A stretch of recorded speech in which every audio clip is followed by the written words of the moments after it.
나마스테. 여러분 안녕하십니까? 하늘 참사랑의 하늘거사 김기곤입니다. 오늘은 인사에 대해서 여러분들하고 같이 얘기를 좀 나눠볼까 합니다. 인사, 한문으로는 그냥 인사라고 이렇게 씁니다. 도대체 인사란 것은 무엇일까요? 이거는 사람이 하는 일이라는 뜻입니다. 영어로는 greeting, welcome 이렇게 표현하죠. 우리 한국의 인사말은 참 정겨웠습니다. 여러분, 우리의 인사말은 보통 이렇게 합니다. 여러분, 안녕하세요 이렇게 이야기합니다. 안녕. 참 정말 정이 많은 민족답게, 우리 한민족답게 매우 정겹고 다정한 인사말입니다. 상대방의 안부를 묻는 그러한 인사말이죠. 안녕하세요. 우리 그냥 하는 말이고, 미국인들도 이제는 배워가지고 안녕하세요 이렇게 이야기를 할 정도로 우리의 인사말은 안녕하세요입니다. 참 정말 우리 민족은 정이 많은 그런 민족이에요. 그런데 안녕이란 뜻은 제가 설명을 드릴 때 옛날에 만들어 놓은 문자이기 때문에 조금 이해를 하시고 들어주시기 바랍니다. 자, 우선 안자는 이것이 간머리입니다. 그래서 남자 밑에 여자가 있으니까 편안하다 이런 뜻입니다. 옛날 이야기니까 좀 이해해 주십시오. 그 다음에 편안할 아내, 역시 편안할 영자입니다. 그래서 우리는 인사말이 상대방을 배려하면서 편안하느냐 이렇게 물어보는 그런 정 많은 인사말입니다. 그런데 나마스테는 저쪽 티베트, 인도, 네팔 지역의 인사말입니다. 그쪽 사람들이 오다 가다 만나기만 하면 합장, 두 손을 모으고 얘기했던 뜻은 제가 좀 이따 말씀드리겠습니다. 이렇게 하고 고개를 숙이면서 나마스테 이렇게 인사를 합니다. 제가 조금 이따 이야기를 드리겠지만 이 인사법이 우리의 절법에 지금 현재 들어와 있습니다. 현재 우리의 절법은 원래 우리 민족이 가지고 있던 절의 방법, 즉 지금 무속인들이 쓰고 있는 비손이라고 합니다. 비나리, 비손, 이거 많이 보셨죠?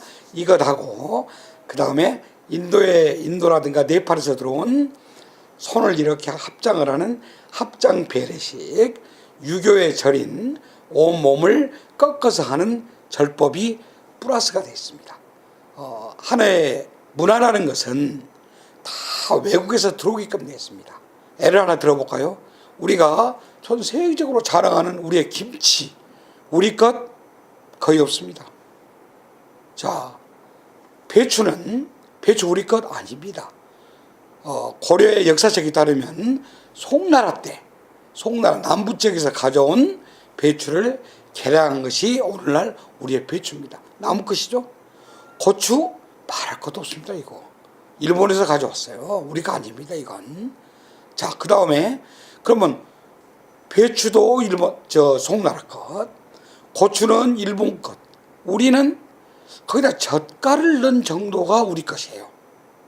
우리 전라북도 지역의 젓갈이 가장 맛있게, 정말 삭은 그 맛은 전 세계적으로 우리 한국의 맛이라고 할 수밖에 없는 그런 맛을 내는 것입니다. 우리의 김치도 이렇습니다. 그러나 지금 우리는 김치라는 하나의 상품을 만들어서 전 세계에다가 보급하고 있고 또 홍보하고 있지 않습니까? 똑같습니다.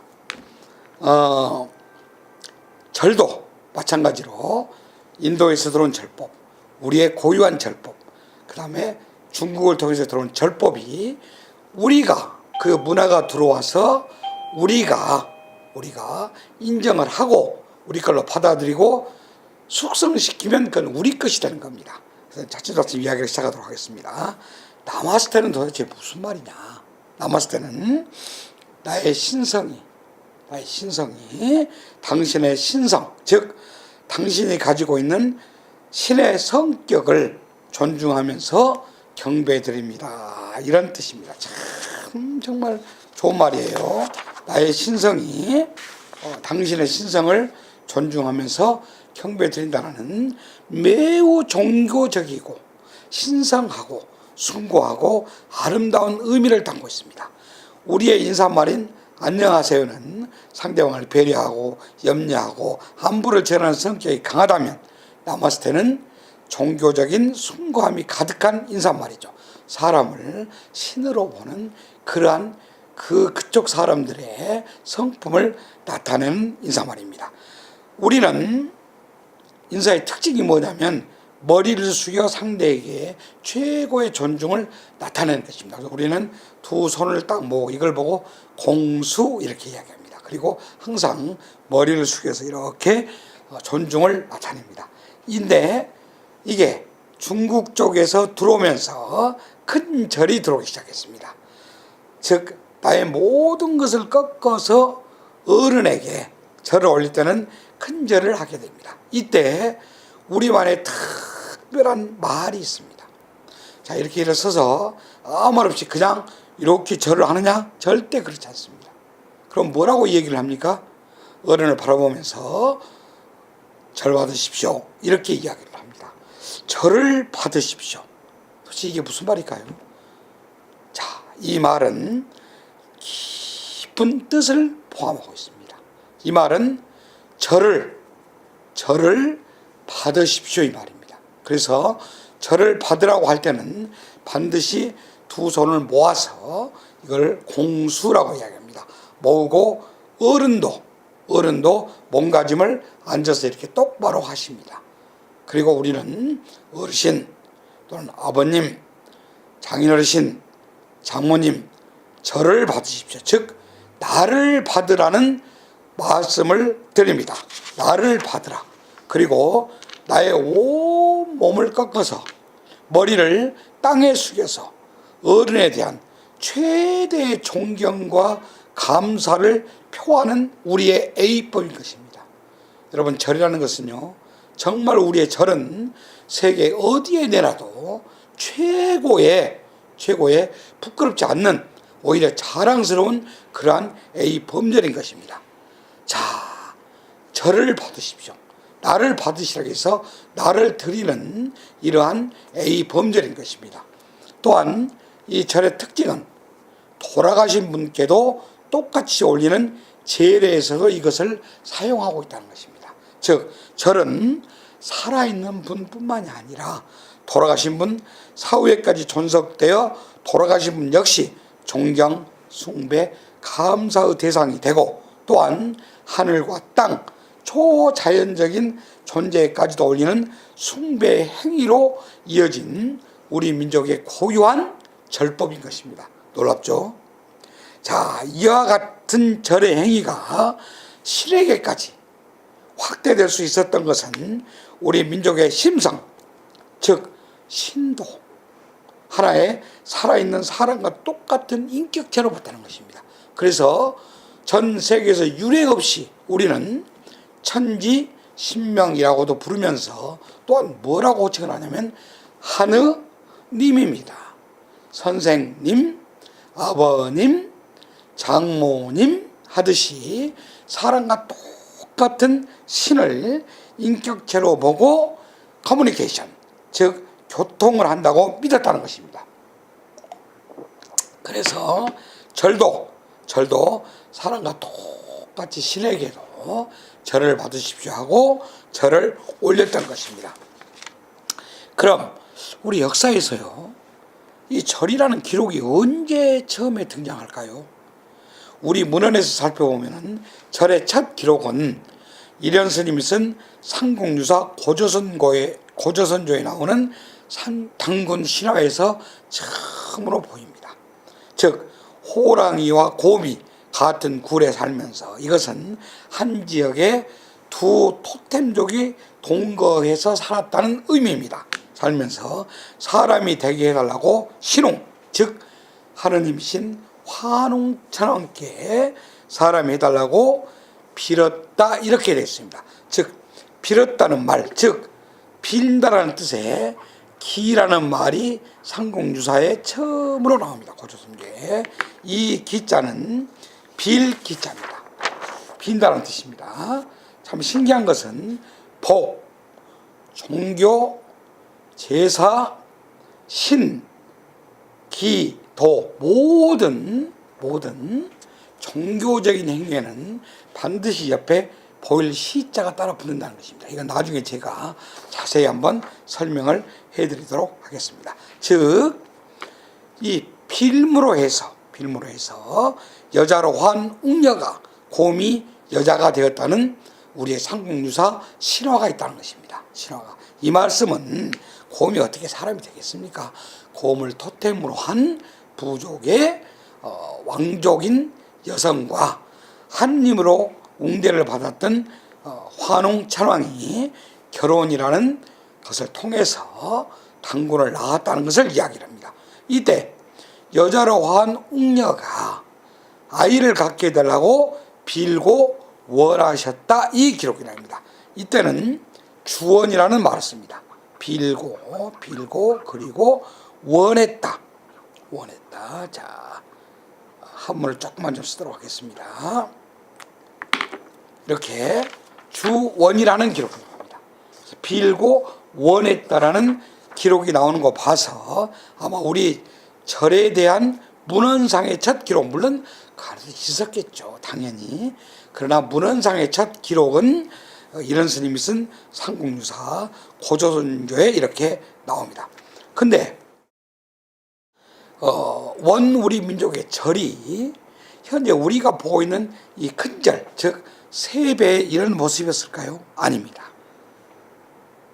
왜냐? 우리의 민간신앙, 무속을 보면은 무당 또는 대주 또는 계주라고도 합니다. 이 사람들은 절대로 실 앞에 우리가 지금 세배하듯이 엎드려서 절을 하지 않습니다. 그리고 실 앞에서 꿇어앉지도 않습니다. 땅에 머리를 이렇게 조아리지도 않습니다. 이상합니다. 그러면 무당, 대주, 계주는 어떻게 할까요? 비손이라고 해서 선체로 허리를 굽히고 그냥 손을 이렇게 비비는 것입니다. 머리를 숙이기만 하고, 여러분 텔레비에서 많이 보셨죠? 머리를 숙이고 이렇게 비비는 동작을 행해집니다. 출월에 보건대 우리 민족의 절의 원형은 비손과 불교의 합장 배례, 그리고 유교의 절 배례 풍습이 합쳐져서 오늘날 우리의 큰 절의 모습, 세계에서 가장 자랑스러운 A를 갖추는 어른에게 절을 받으십시오라고 말하는 이러한 매우 보기 좋은 풍습의 절이 만들어진 걸로 생각합니다. 서양의 악수는 잉글랜드에서 유래됐다고 합니다. 자, 서양의 악수는 잉글랜드에서 내 손에 무기가 없다, 난 무기 없어, 너를 해칠 뜻이 없어 하고 처음에는 왼손을 흔들다가 나중에는 칼을 든 오른손을 흔들기 시작했는데 이것도 못 믿어서 서로의 손을 잡고 막 이렇게 흔들어서 과연 무기가 있는가 없는가를 알아보는 데서 이 악수가 유래했다고 합니다. 근데 악수에서 중요한 것은, 이게 참 중요한 것이 하나가 들어갑니다. 우리의 민족 문화사하고 이 서양의 이 문화사에서 매우 이 중요한 어떤 분기점이 여기에서 들어갑니다. 이게 뭐냐면은 악수라는 것은 두 사람이 하는 것이 아닙니다. 누가 하는 것이냐면은 두 남자가 하는 인사의 방법이라는 것입니다. 두 남자입니다. 악수에서 여자는 빠져버립니다. 자, 지금도 여성이 먼저 악수를 청하지 않으면 절대 남자는 악수를 하지 않는 것이 에티켓으로 되어 있습니다. 그래서 악수는 남자들만이 하는 것이었습니다. 왜 그러냐면 첫 번째는 두 가지입니다. 여성에 대한 에티켓. 두 번째 또 하나는 여성은 무기를 가지고 있을 수 없는 그때 당시의 풍습 때문에 그렇게 됐다고 합니다. 처음에는 서로의 팔목을 잡아서 흔들다가 나중에 손을 잡아 흔드는 걸로 이렇게 바뀌기도 하고, 지금은 이게 세계 보편적인 인사법이 되어버렸습니다. 자, 이제 설명은 차치하고요. 인사라는 것은 사람이 하는 것이다. 사람이 하는 것이다. 우리의 인사법은 안녕하십니까? 상대방을 배려하고 상대방을 아끼고 안부를 묻는 매우 정 깊은 정감 있는 인사법이고, 인도 티베트, 네팔 지역의 인사법은 나마스테, 당신과 내가 만난다.